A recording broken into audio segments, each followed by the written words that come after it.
और उसके भुजा क्या है, भुजा बाबू ए बी पर एक बिंदु क्या है, डी है, और उसके एक भुजा ए सी पर एक बिंदु ई है। जो ई है वो बिंदु क्या है, डी ई एक समांतर है किसका, BC का। यहाँ लिख देंगे बाबू, गोलुआ गोड़ मत हिला। ये ध्यान रखना है, ठीक है। कह सकते हैं त्रिभुज हल में आएंगे ए बी सी, एक क्या है वो त्रिभुज ए बी सी में बिंदु डी और ई क्रमशः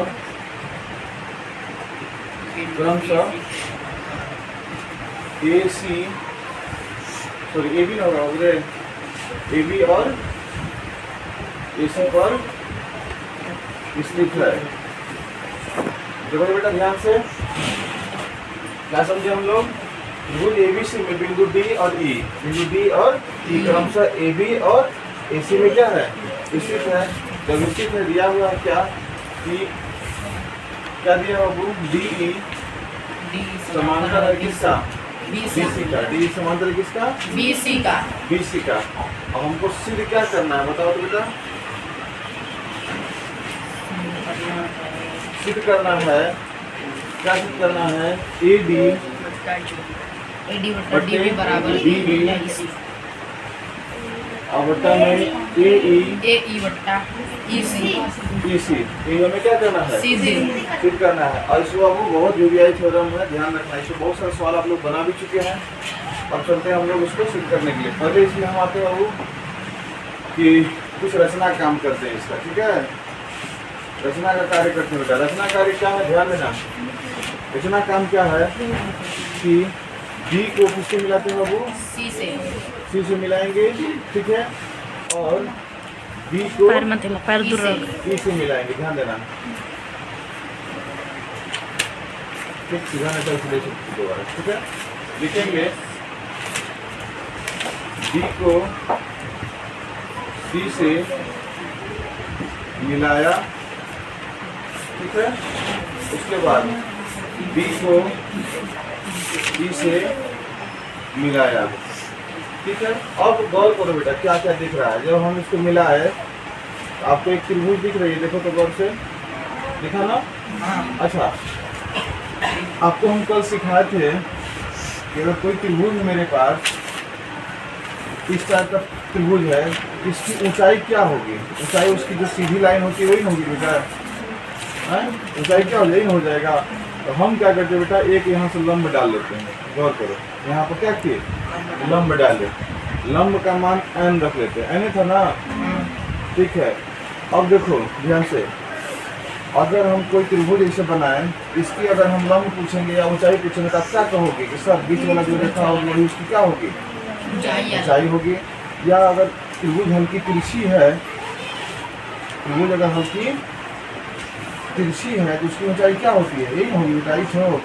यानी कि ये ऊंचाई इस त्रिभुज का भी, देखो तो त्रिभुज डी ई बी का भी और त्रिभुज ए ई डी का भी, देखो ध्यान से, है ना। यानी इस त्रिभुज का भी क्या हो जाएगा मेरा ये, हाँ ये लंब हो जाएगा ई एन। तो हम कह सकते हैं कि यहाँ लिख सकते हैं बाबू, बोलो तो ई एन, यहाँ पर ई एन लंब है किस पर, ए डी पर, डी ए पर, ठीक है, ए डी पर। और साथ में की और हम देखेंगे यहाँ पर कि फिर भी हाँ ई एन लंब है किस पर, डी बी पर, है कि नहीं। दोनों को क्या हो जाएगा मेरा लंब होगा कि नहीं, दोनों पर, बोलो हमें समझ में आ रहा है बाबू, ठीक है। अब उसी प्रकार अगर हम इधर आते हैं बाबू, कहाँ, इस साइड अगर हम आते हैं तो मेरा त्रिभुज देखो बेटा यहाँ एक बन रहा है कि नहीं। अब तुम लोग के मन में एक बात है, सर आप त्रिभुज इसको ही क्यों लिए, इसको ही क्यों लिए। तो बाबू देखो, जब हमको बोला है क्या करने, सिद्ध करने के, तो ए डी बट्टा डी बी, ए डी बट्टा डी बी, इस साइड है ना, इस साइड का क्या भुजाएं हमें मिल रही है, तो हम इस साइड का लिए, एक तरफ इधर से लेंगे और एक तरफ इधर से लेंगे। अब मेरा क्या हो जाएगा, सिद्ध हो जाएगा। इधर से हम एक बाबू एक इधर से हम लेते हैं, देखो तो इसका मान m ले लेते हैं लंब। जब इसका मान हम b को m से मिलाते हैं, एक लंब लेते हैं, तो हमारा क्या हो जाएगा, डी एम लंब होगा किस पर बता दो बाबू, ए ई पर। ए। जब आधार इसको मानेंगे, ए ई का आधार मानेंगे तो ये लंब हो जाएगा डीएम। उसी प्रकार बाबू डीएम लंब हाँ ईसी डीएम लंब हो जाएगा किस पर, ईसी इसी पर।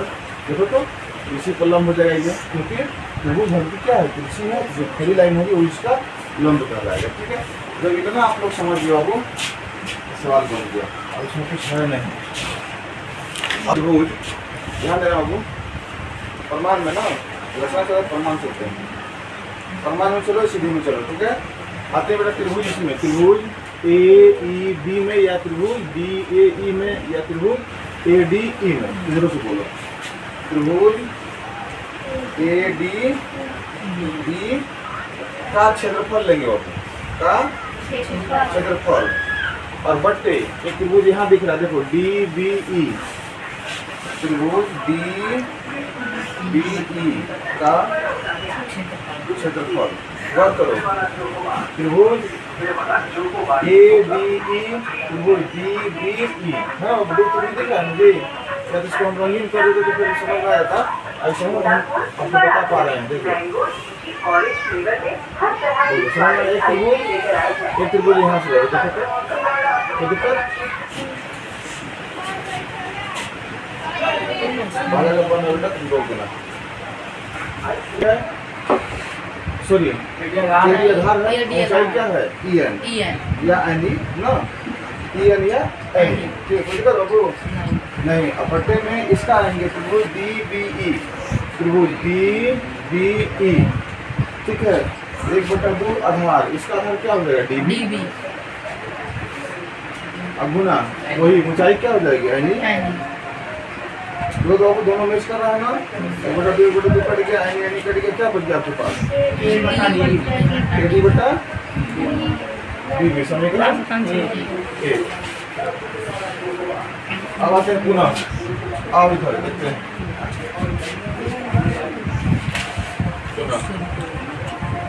अब आते हैं इस साइड से लेंगे, वही त्रिभुज वही रहेगा। त्रिभुज क्या आएगा वो, त्रिभुज ए डी ई का क्षेत्रफल, ए डी ई का, इसमें सिर्फ आधार चेंज करेंगे। हाँ सिर्फ आधार चेंज करेंगे, बाकी वही रहेगा।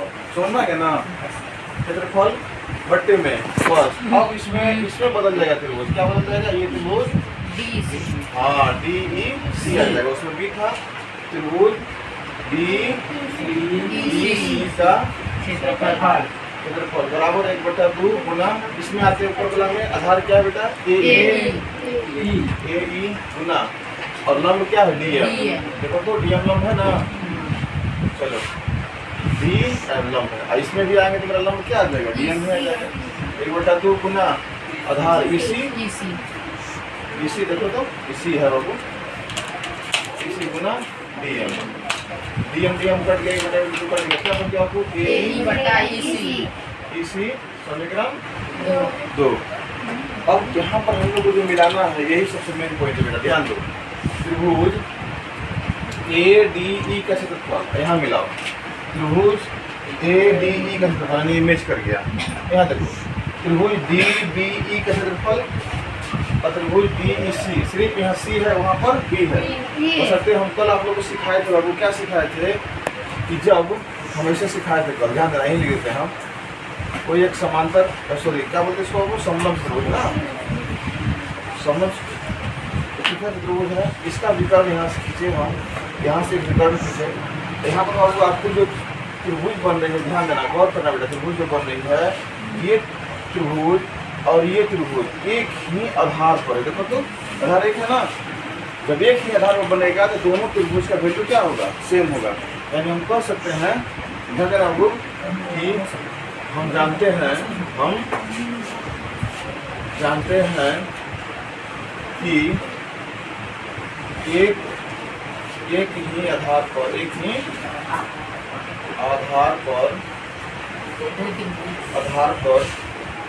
आधार और समांतर रेखा, तो इसे लिखेंगे आधार और समांतर